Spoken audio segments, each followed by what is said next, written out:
Hello बच्चों, my name is Vivek and मैं आपको ई पाठशाला चैनल पर क्लास 6 की सिविक्स बुक का 6 चैप्टर करा रहा था, जो कि है अर्बन एडमिनिस्ट्रेशन। ये हमारे चैप्टर का तीसरा पार्ट और आखिरी पार्ट है। तो हमने जो भी पिछले पहले के 2 पार्ट में कवर किया, आप उसे प्लीज़ मिस आउट मत कीजिए। पहले उसे जाके देखिए, देन इसे देखिए। एंड आई होप आप सबको बाकी पहले के चैप्टर्स काफ़ी अच्छे से समझ आए होंगे। तो चलिए स्टार्ट करते हैं। आज हम इस चैप्टर में जो हम इस पार्ट में जो पढ़ने वाले हैं वो हमारा आखिरी और काफ़ी इंटरेस्टिंग टॉपिक होने वाला है। तो चलिए स्टार्ट करते हैं। हमारा पहला टॉपिक होने वाला है a community protest. A community protest कि लोगों ने प्रोटेस्ट किया, उस एक कम्युनिटी, कुछ लोगों ने, और वो कुछ वुमेन्स थी, ना कि मेन भी थे, उसमें सिर्फ वुमेन्स ने प्रोटेस्ट किया था म्युनिसिपल कॉरपोरेशन के अगेंस्ट में। तो चलिए देखते हैं हमें क्या पढ़ना है इस टॉपिक में।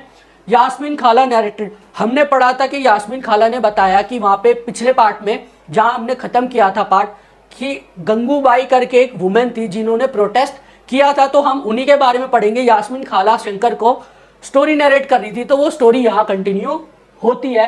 The women were very unhappy about the situation, कि वहाँ पे जैसी सिचुएशन थी, उनके लोकेलिटी में जैसी सिचुएशन थी, गार्बेज को कलेक्ट नहीं किया जा रहा था, तो वहाँ की जो वुमेन्स थी उन्होंने मिलके प्रोटेस्ट करने की प्लानिंग की। उन्हें काफ़ी बुरा लग रहा था कि उनके आसपास में, यानी उनकी लोकेलिटी में ऐसी सिचुएशन है। तो जो गंगूबाई थी, सॉरी ये यू होगा, जो गंगूबाई थी वो प्लानिंग कर रही थी किसकी? प्रोटेस्टिंग की। किसकी? प्रोटेस्टिंग की प्लानिंग कर रही थी कि सारे मिलके एक प्रोटेस्ट करेंगे म्युनिसिपल कॉरपोरेशन के अगेंस्ट में। Group of women gathered and went to the house of the ward council. सबसे पहले वो जो गंगूबाई थी, सबसे पहले वो यास्मीन खाला के पास जाती है। तो यास्मीन खाला ने कहा कि हाँ मैं बात करने की ट्राई करती हूँ, बट इसके लिए ना जाने कितना टाइम लगेगा। तो उन्होंने सजेशन दिया यास्मीन खाला ने कि आप हमारे जो वार्ड काउंसिल है, पहले उनसे जाके बात कीजिए, अपनी सिचुएशन के बारे में उनको बताइए, क्योंकि उनको भी हमने ही चूज किया है जाकि वो हमारी हेल्प कर सके। तो अगले दिन क्या होता है, उसी दिन क्या होता है, अ ग्रुप ऑफ वुमेन, कि वुमेन्स का ग्रुप जाके उनके घर के बाहर जाके नारे लगा रहा होता है। अब हमें इसके आगे स्टोरी दी गई है, जो हमें स्टोरी आपको समझानी है। तो आप, आई होप आप सब समझेंगे वो स्टोरी काफ़ी इंटरेस्टिंग वे में। एंड स्टोरी ट्रस्ट में काफ़ी ही इंटरेस्टिंग है। तो जब वो उनके वार्ड काउंसिल के घर के बाहर जाके नारे लगा रहे होते हैं, तभी वार्ड काउंसिल बाहर निकलते हैं और पूछते हैं कि क्या परेशानी है। तभी जो गंगूबाई होती है वो कहती है कि हमारे लोकेलिटी में सैनिटेशन की काफ़ी प्रॉब्लम है। एंड सैनिटेशन, आई होप आप सबको पता होगा सैनिटेशन क्या होता है, और नहीं पता तो मैं आपको बता दें, सैनिटेशन एक टाइप की साफ सफाई होती है। आपकी लोकेलिटी में साफ सफाई मेंटेन करने की जिम्मेदारी म्युनिसिपल कॉरपोरेशन की है। तो उसी के लिए गंगूबाई और सारी वुमेन्स मिलकर प्रोटेस्ट कर रही थी। तो जब वो अपनी परेशानियां वार्ड काउंसिल को बताती है, तब उन्होंने कहा कि आप मेरे साथ कल म्युनिसिपल कॉरपोरेशन चलेंगे कमिश्नर से बात करने इस सिचुएशन के बारे में।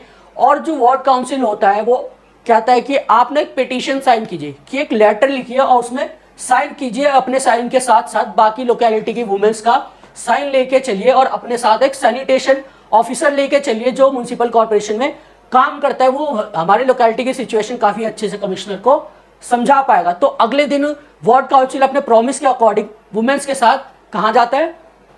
म्युनिसिपल कॉरपोरेशन, और वहाँ पे जाके बातें करता है कमिश्नर से कि हमारे लोकेलिटी में ऐसे इश्यूज आ रहे हैं। तभी वहाँ पे सैनिटेशन ऑफिसर बताता है कि यहाँ पे म्युनिसिपल कॉरपोरेशन कुछ ना, देखिए अगर आप म्युनिसिपल कॉरपोरेशन कुछ काम नहीं कर रहा तो वो कुछ ना कुछ तो बहाना देगा उसका।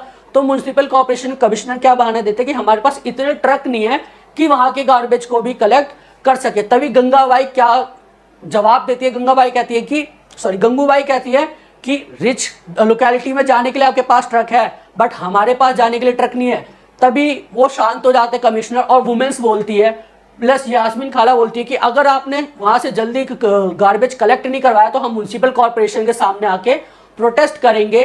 तो 2 दिन तक पूरा जो ग्रुप्स ऑफ वुमेन होता है वो प्रोटेस्ट करता है। फिर धीरे धीरे जल्द वहाँ पे ट्रक फैसिलिटी पहुँचाई जाती है और वहाँ से गार्बेज कलेक्ट होना स्टार्ट हो जाता है। तो जब ये स्टोरी खत्म होती है तो जो रेहाना होती है वो कहती है कि ये जो स्टोरी है एक टाइप की बॉलीवुड फिल्म की तरह स्टोरी लगती है, और वो अपने आप को इमेजिन करती है कि अगर उस गंगूबाई का जो कैरेक्टर है वो उसे निभाना चाहिए। तभी सारी बातें होती है और यास्मीन खाला बताती है कि इसी तरीके से हमारे यहाँ से जो भी गार्बेज कलेक्शन की प्रॉब्लम थी, सारी चीज़ें सॉल्व हुई। और बाकी बच्चों को बहुत इंटरेस्ट आता है ये सारी चीज़ें जानने के लिए और देखिए, आपको अगर याद हो तो हमने पहले पार्ट में पढ़ा था कैसे उनसे स्ट्रीट लाइट टूटी और उसके बाद सबसे कैसे सारी चीज़ें उनको एक नॉलेज मिली यास्मीन खाला के थ्रू।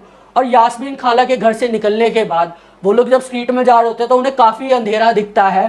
क्यों? क्योंकि उन्होंने एक स्ट्रीट लाइट तोड़ दी थी। तो हमारी स्टोरी यही ख़त्म होती है। अगर आपको कोई डाउट हो तो आप हमें कमेंट कर सकते हैं। इंस्टाग्राम ई पाठशाला चैनल पर हमें मैसेज कर सकते हैं और हमारा ई पाठशाला फैमिली टेलीग्राम चैनल ज्वाइन कर सकते हैं। अगर आपको वीडियो पसंद आई हो शेयर कीजिए, सब्सक्राइब कीजिए, लाइक कीजिए। Thank you. जय हिंद, जय भारत।